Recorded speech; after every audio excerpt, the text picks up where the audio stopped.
White House economic advisor Larry Kudlow said Wednesday that he doesn't think systemic racism exists in the United States.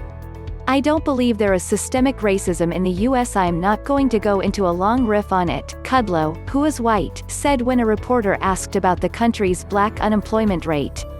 Kudlow spoke to reporters at the White House following an interview on CNBC's The Exchange. White unemployment fell to 12.4% in May from 14.2% in April, while black unemployment increased to 16.8% from 16.7%. The country's overall rate declined to 13.3% from 14.7%. The existence of systemic racism in the United States has been widely acknowledged by experts and academics, as well as by lawmakers and corporate leaders.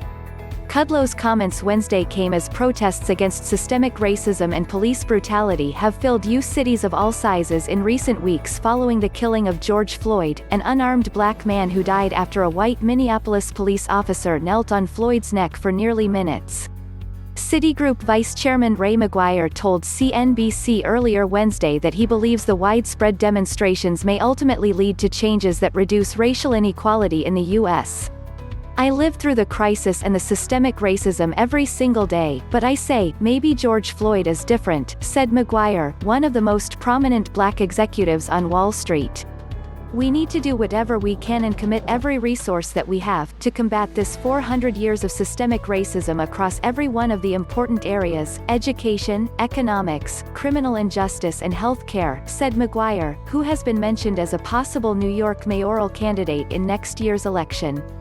A recent poll from Monmouth University found about 75% of Americans believe racial and ethnic discrimination is a big problem in the U.S. Experts also point to the disproportionate impacts of the coronavirus pandemic on Black Americans as evidence of racial inequality in the U.S. Kudlow also made his remarks shortly before Trump tweeted that he does not want to rename military bases named after Confederate figures. The Trump administration is expected Thursday to release its plan to respond to calls for police reform. Kudlow, in trying to push back against the existence of systemic racism, touted efforts by the Trump administration on criminal justice reform and historically low unemployment figures for Black and Hispanic workers last year. Asked again by a reporter whether he believes there is systemic racism at all in the U.S., Kudlow said, "I do not." Kudlow said he believes the harm comes when you have some very bad apples in law enforcement, and he condemned Floyd's death. "And I think everyone in this country agrees with me," he said.